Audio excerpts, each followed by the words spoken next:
जज्बा हो तो आदमी बेहतर से बेहतर काम कर सकता है। जी हाँ, हम आपको आइए चलिए एक ऐसी तस्वीर दिखा रहे हैं जिसमें गांव के एक व्यक्ति ने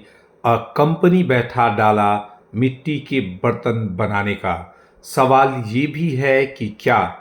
सामाजिक तौर पर आप समाज को सुधारने के लिए बेहतरीन काम कर सकते हैं? जी हाँ, आपको तस्वीरें हुस्सेपुर से दिखा रहे हैं जहाँ पर एक फैक्ट्री लगा दी गई है मिट्टी के बर्तन बनाने की। भोरे प्रखंड से बिल्कुल नज़दीक पड़ता है हुस्सेपुर, एक छोटा सा कस्बा है, लेकिन यहाँ के एक ग्रामीण व्यक्ति ने मिट्टी के बर्तनों को बनाने के लिए कंपनी ही बैठा दिया ताकि वो पर्यावरण का संरक्षण कर सकें और प्रदूषण मुक्त या फिर यूं कहिए कि कैंसर मुक्त जो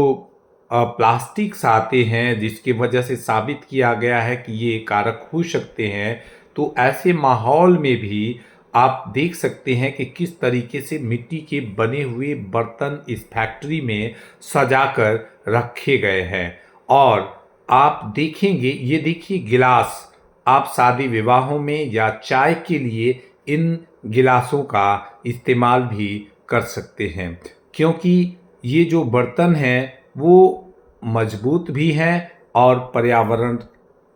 के साथ जुड़ कर रहने वाले। ये टैंक है जिसमें मिट्टी जमा की जाती है और इस मिट्टी के द्वारा फिर से अलग अलग सांचे में अलग अलग चीज़ों को बनाने का काम किया जाता है।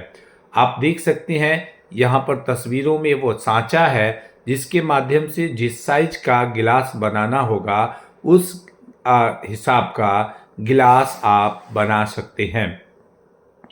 अभी आप आगे चलकर देखिए, ये जो टैंक आप देख रहे हैं इसी में इन मिट्टी के बर्तनों को आग के माध्यम से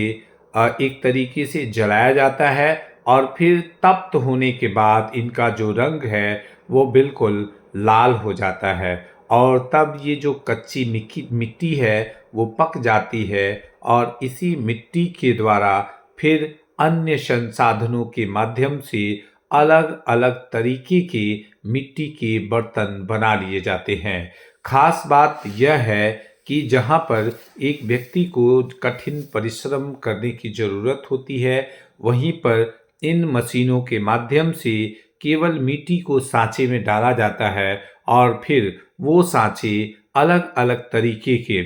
मिट्टी के बर्तनों का निर्माण कर देते हैं। और ये जो तरीका है, इस तरीके से केवल कम समय में अधिक से अधिक मिट्टी के बर्तनों का उत्पादन किया जा सकता है। सामाजिकता के तौर पर आप अगर बात करेंगे तो पर्यावरण को बचाने की जो मुहिम है, इको फ्रेंडली होते हैं मिट्टी के बर्तन, और मिट्टी के बर्तनों से आने वाली जो मिठास है उसमें ऐसा माना जाता है कि आयरन की मात्रा होती है। पहले के समय में जो सुराही में या फिर कह दीजिए कि मिट्टी के कलश में जो पानी रखने की परंपरा है, इसी नवरात्रि के अवसर पर हम अपने घर में कलश रखते हैं और उस कलश के पानी में माता के आशीर्वाद के माध्यम से लौंग को रखा जाता है और फिर उसी को सुबह में पिया जाता है। ये एक वैज्ञानिक कारण भी हो सकता है। आध्यात्मिक कारण ये है कि माता प्रसन्न होती हैं और इस कलश का जो मिट्टी है वो बिना किसी फ्रिज जैसा, चूंकि इसमें जो रंध्र होते हैं वो पानी को ठंडा करने का काम करते हैं। आप देखिए सभी तरीके के बर्तन हैं। फिलहाल